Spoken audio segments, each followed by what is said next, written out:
Hey everybody, welcome back to a new episode of One Mic where I watch shit so you don't have to. Today I'm here to talk about the latest episode of The Expanse, season 5, episode 9, entitled "Let Me Look Up My Look Up My Pronunciation." Winnipesaukee, that's what it was. Sorry about that. Let me readjust there. As you guys noticed, I have a new little piece of artwork here. Some of you who may watch these videos, particularly those of you who watch these Expanse videos that don't know me in real life, I'm the biggest Pistons fan that exists. This is the third one of these I've had to get, and I'm determined to keep this one in good shape. So added that to here because, hey, I'm from Detroit. I'm a big Pistons fan. It's very much a part of who I am and what I do. And so, yeah, I always got to have something Detroit in everything I do. So that's why that's there. So get used to it. If you're a Pistons fan, man, you're in for a rough ride. Episode 5. I gotta say, I have a lot of problems with this episode. And some of those are of my own doing.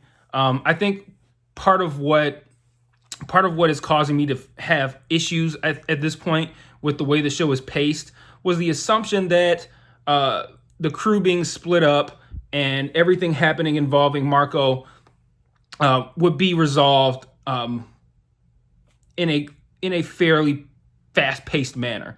The crew being split up, I looked at that as like, this is just a brief diversion. They'll be back together, and then they'll take out Marco, yada yada yada. And it turns out that was not it's not a brief diversion. That's just the way they've gone for the rest of this season. And I have a couple of problems with that. I don't like the fact that episode 4 is when Marco executed his attack. And now we are entering the season finale, and we are this much farther than we were in episode 4. Because at the end of the day, when we left episode 4, we pretty much are in the exact same positions that we are now, just a little bit farther ahead. Okay, Amos just got off of Earth. Let's see. Alex and Bobby are still flying. Like, they've been flying for like 3 episodes now. Alex and Bobby are still flying. Naomi's situation has evolved and changed, so we've seen a lot there. And not much has happened with Holden either. He set off to go after the last bit of the proto molecule, and we are kind of still in that same spot. And I am not a big fan of the fact that we have now had an additional 5 episodes, and we have barely moved. And I let a lot of that go because of the fact that we were seeing great character development, particularly with Naomi, but particularly regarding the dynamic between Naomi, Philip, and Marco. And we were seeing great moments with Amos. We were seeing some pretty good stuff with Avasarala as well. So they were doing a lot of good things. They were giving us, again, a lot of character development, a lot of background stories, some new locations. A lot of time spent on Earth, different sets, that was cool, and a lot of what they've done has been great. But I'm starting to wonder / worry if the way this season ultimately plays out after the finale, how are we as fans going to look back on this season? Because I'll give you an example of what's one of the things that's kind of starting to concern me a little bit is the situation with Naomi, right? This has been the season of Naomi. We have learned so much about who she is. We've learned so much about her past. We've learned about how much she means to everyone. So we've learned about Naomi's. Naomi has been built into like the most sympathetic character this season. She's the woman who had to leave her family that she didn't really want to leave because Marco was too fucking crazy. Her family being Philip and the rest of that crew. This is a woman who fell in love with somebody who is essentially the opposite of Marco. Now she's back in his presence, back reconnecting with this kid, back reconnecting with, well, not reconnecting with Marco, but having conversations with Marco. And then we also learn how much she means to everybody. Obviously, we already know how much she means to the crew. At the start of the show, Amos only listened to Naomi and didn't question her at all. So we already know how the crew how Amos feels about Naomi. We know how Alex feels about her. We know how James feels about her, obviously. But then now we also know how Marco and Philip feel about her. And it kind of, Naomi has been built this entire season to kind of be like the sun, and all the rest of the cast are planets that kind of revolve around Naomi in one way or another. And we've learned about, even more so, about her ingenuity and her ability to fix things and to see problems and find solutions out of what is available to her.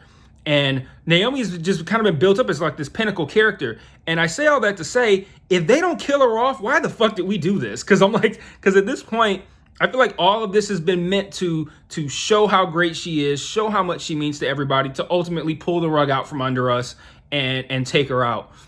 And because of all we've seen this season, it would show the impact that would have on Marco, or the impact it would have on Philip, the impact it would have on the crew. We know all of these things, right? So there's so much that they've done with Naomi that I just have a really hard time believing that her destiny is to stay alive for the rest of the run of the show. So they've done great stuff with her, and I'm really curious to see what they're gonna wrap up in the final episode, because like I said, we haven't really moved along anymore. And I said after like episode 5, like they need to start working toward getting the crew back together.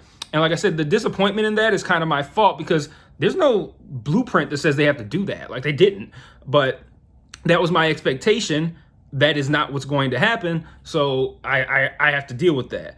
But I dealt with it as it was going on, because it was done in the service of filling in a lot of information about Naomi, about Amos, about Alex, stuff like that. But this episode didn't really do much of that.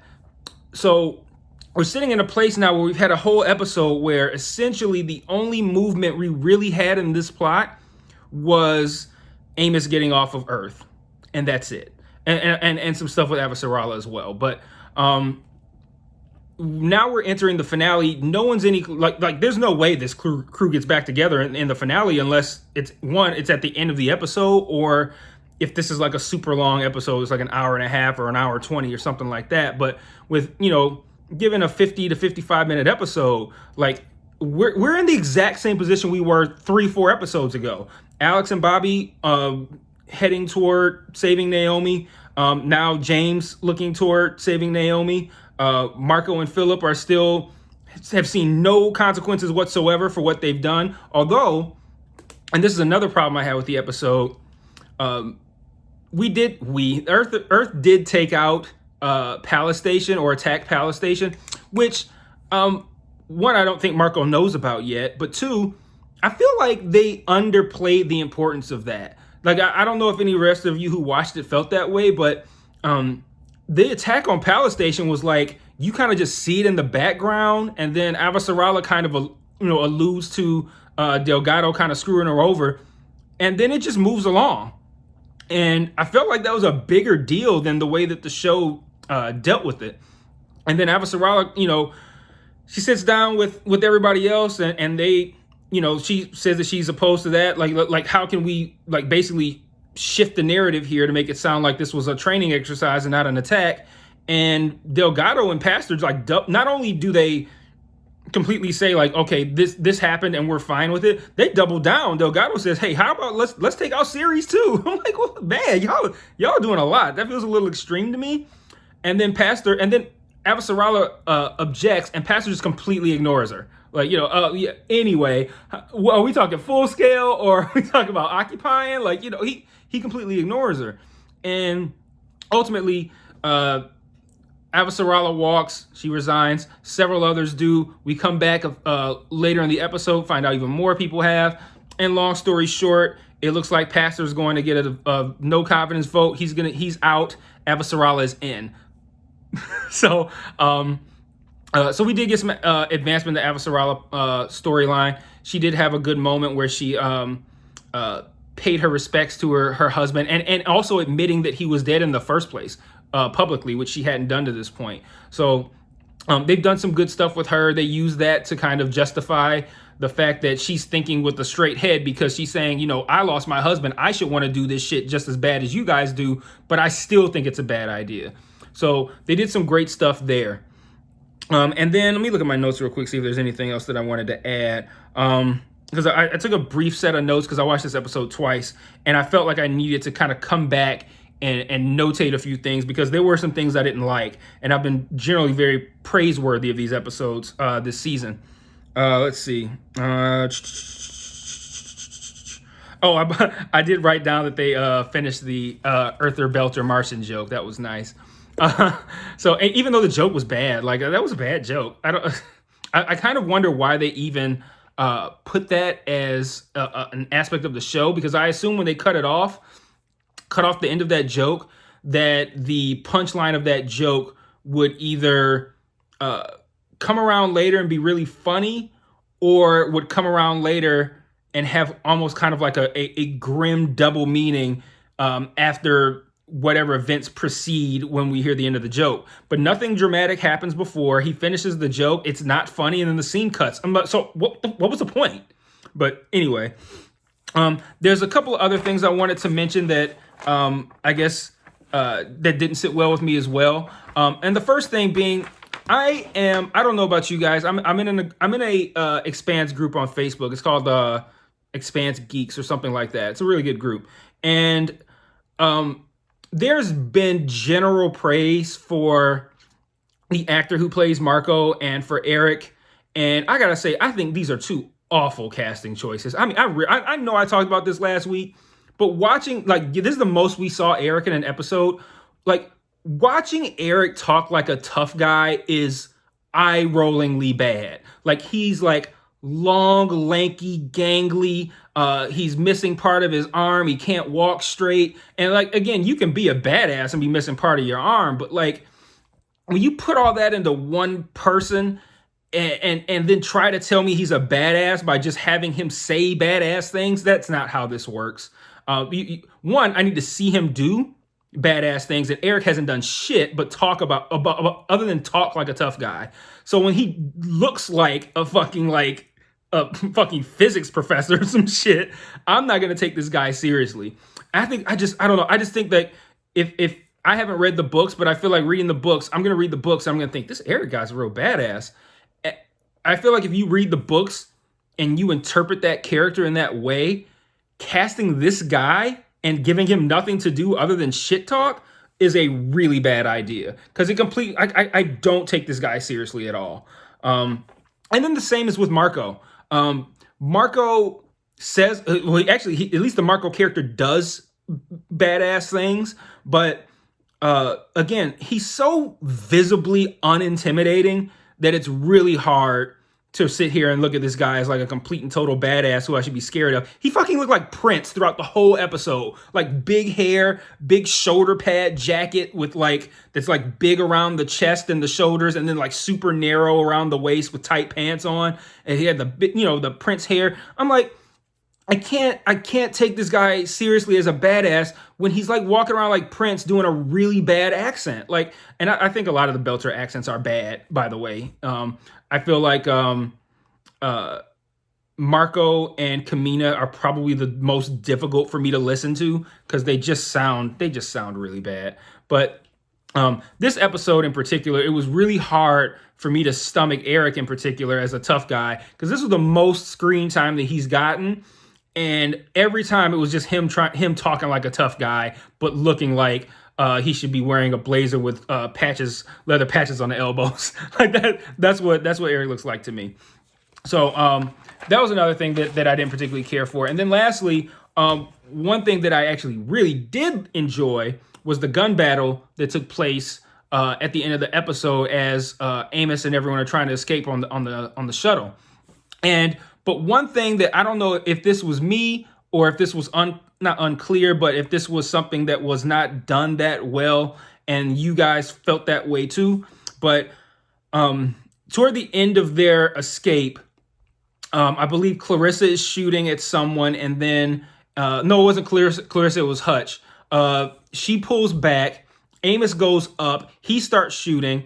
and then presumably a bullet hits like the brick near him, creates like it shatters, and then Amos, I think, gets hit in the face with it, and he backs up, and then you see him go poop, poop, poop, poop, poop, like he's getting, like he just took maybe like 3-4 gunshots, and then Hutch drags him away into the hangar where the ship is at. She goes, "You okay?" He goes, "I'm good," and then he closes the door, and I'm like, didn't you just get shot like 5 times? Like, I did he have a vest on? Did we know that? Did they show that? Am I mistaken in that he was not shot, even though it looked like he stood up and went like this, like like he just took like a bunch, like maybe like 3-4 shots to the body? Like, I don't understand. If one, was he shot in that moment? Because everything that happened after that certainly did not say that he was.